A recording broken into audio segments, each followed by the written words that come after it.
Hello world, it is Tuesday, July 19th, 2022, and looking out the window at Defiance. It's a beautiful sunny day.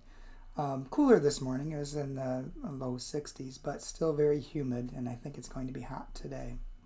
I think we're going to be having a streak of warm weather for the next few days.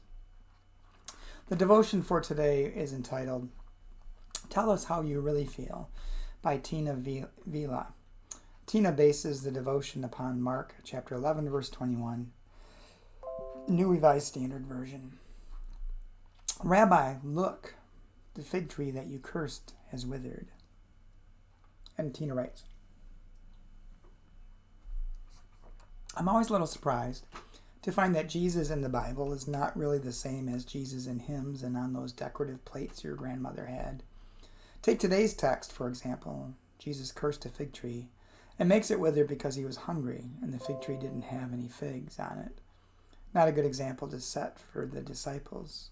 Not very pastoral. He didn't do this kind of thing often, but Jesus wasn't always in a good mood.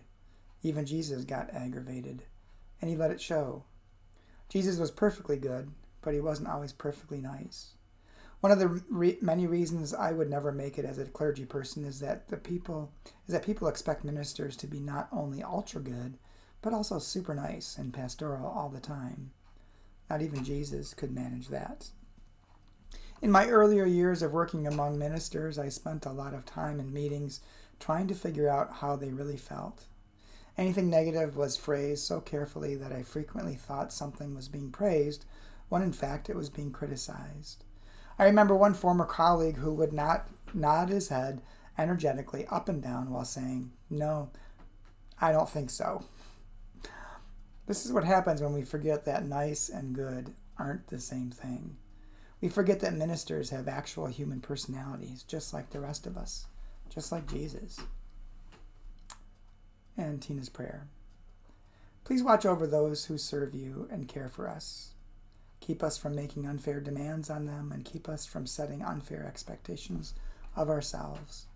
Make us grateful for one another. Amen. Well, a few things that came to my mind as I was reading this this devotional is the story about the fig tree. I seem to remember, and maybe I'm wrong, that it was in one commentary said it was interesting that the fig tree didn't have any figs on it, and Jesus was upset about that because in the time frame that's kind of referenced in the rest of the story, the fig tree wouldn't have any figs on it. It wasn't the time of year for fig trees. So there's some things to think about there as to what was Jesus really trying to do with that scene. What message was he trying to get across? The other thing I was thinking about is that Jesus was a human being, just like pastors are. He was fully human. And sometimes human beings have feelings, surprise, surprise.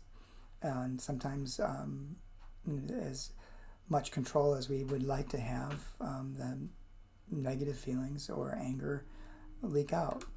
And sometimes, I guess the other thing I was thinking about in this devotion is being nice isn't always being good either. Sometimes being nice can prevent good things from happening. And I think people confuse that you always have to be nice. But I don't think when you're trying to do something good, that nice is always the best approach. Because sometimes being nice in some people's minds means not doing anything about something that's bad.